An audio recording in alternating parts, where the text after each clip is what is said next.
Once you have your domain name, it's time to set up your email account.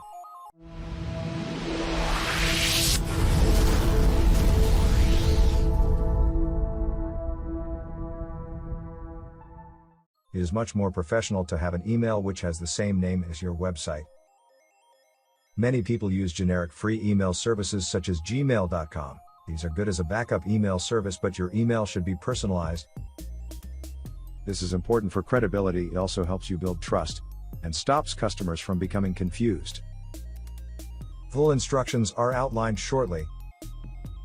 Create an email signature. A very important marketing tool is the signature at the end of each email that you send out. You can access your emails online, called webmail, which means accessing your email account through your internet browser such as Internet Explorer, Firefox, or Safari. Alternatively, you can set up your email account in your email client, like Microsoft Outlook or similar software, on your computer. In both cases, you will be able to create a message at the bottom of each email you send out. This will appear automatically every time you send an email. This should include your name, the name of your business, a brief description of your business, your contact details, and a link to your website.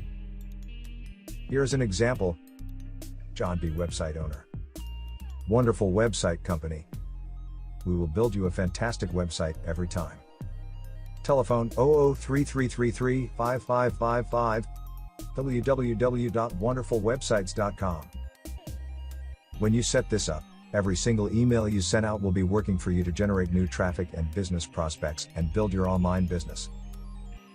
So now it is time to log into your account and set up your email and signature at carlhenrydomains.com now. How to set up cPanel email accounts. cPanel lets you create email addresses for all the registered domains on your hosting account. Log into your carlhenrydomains.com account. 1. In My Products, click your hosting product. 2. In the cPanel home page, click Email Accounts. 3. Then click Create Account. 4. Complete the on-screen fields, and then click Create Account. 5. You will see instructions to access and use your email, including creating an email signature. Please take action on this very important step.